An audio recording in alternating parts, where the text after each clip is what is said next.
ಚೆನ್ನಾಗಿ ಬರಲಿಲ್ಲ. ಅವ್ರು ಕೇಳಿ ಅಂಗಡಿಯವ್ರನ್ನ ಅಶೋಕನೇ ತರಿಸ್ಕೊಂಡು ಅಂತ ವೆಯ್ಟಿಂಗ್ ಮಾಡಿ ಅವತ್ತು ತರಿಸಿದ್ದ.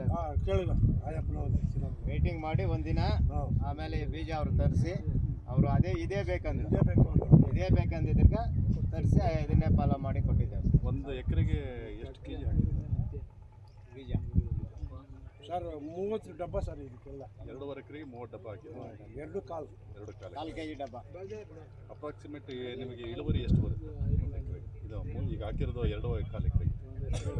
ಫಸ್ಟ್ ಇವಾಗ ಫಸ್ಟ್ ಆಗಿದ್ದು 300 ಚಿಲ್ಲರೆ ಮೂಟೆ ಬಂದು 315 ಮೂಟೆ ಬಂದು. ಇಲ್ಲೆಲ್ಲ ಆಚೆ ಮೂಟೆ ಎಷ್ಟು ಕೆ ಜಿ? 80 kg. ನಾನಿಲ್ಲ, ಹುಡುಗರ ಅವರ ಬತ್ತೇನೆ ಮಾರ್ಕೆಟಲ್ಲಿ ನಿಮಗೆ ಇದ್ರ ಬಗ್ಗೆ ಏನು ಮಾರ್ಕೆಟ್ ಪರವಾಗಿಲ್ಲ ಅಕ್ಸೆಪ್ಟ್ ಮಾಡ್ಕೊಂಡಿದ್ದಾರೆ.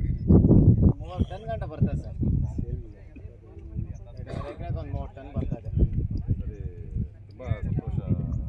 ಚೆನ್ನಾಗಿ ಮಾಡಿದ್ದೀರಾ. ನಿಮ್ಮ ಸಹಕಾರದಿಂದ ಸ್ವಲ್ಪ ಸುತ್ತಮುತ್ತ ರೈತರವರಿಗೂ ನೀವು ಕೂಡ ಸ್ವಲ್ಪ ಹೇಳಿ. ಹೇಳ್ತೀವಿ ಸರ್. ಅದೇ ಯಾರ್ದಾರು ಇದ್ರೆ ಮತ್ತೆ ಹೇಳಿ, ಅದು ಒಂದು ಒಳ್ಳೆ ಮಾಡೋಣ. ಸ್ವಲ್ಪ ಜನರಿಗೆ ಹಾಕೋಣ, ಅವ್ರ ಕಿವಿಗೆ ಹಾಕಲಿ.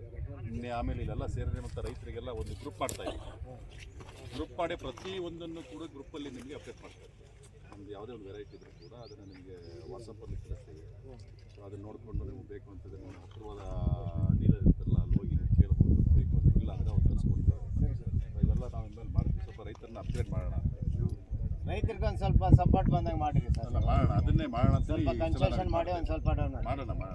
ಗೊಬ್ಬರದ ಅಂಗಡಿಯವರು ಒಬ್ಬರು ನಮ್ದು ಒಬ್ರು ನಮ್ಮಕ್ಕಾಗಲ್ಲ. ಈಗ ಈಗ ಮುಖ್ಯವಾಗಿ ರೈತರೇ ಬೇಕಾಗಿಲ್ಲ. ರೈತರಿಲ್ಲಾಂದ್ರೆ ಯಾರು ಏನು ಮಾಡೋಕ್ಕಾಗಲ್ಲ. ರೈತನಿಂದಾನೇ ಎಲ್ಲ, ಎಷ್ಟು ಜೀವರಾಶಿ, ಎಷ್ಟು ದೊಡ್ಡವರು, ಎಷ್ಟು ಇದಾಗುತ್ತೆ. ರೈತನಿಂದಾನೇ ಆಗೋದೆಲ್ಲನೂ. ರೈತ ಇಲ್ಲ ಅಂದರೆ ಪ್ರಪಂಚನ ಅರ್ಧ ಕ್ಲೋಸು.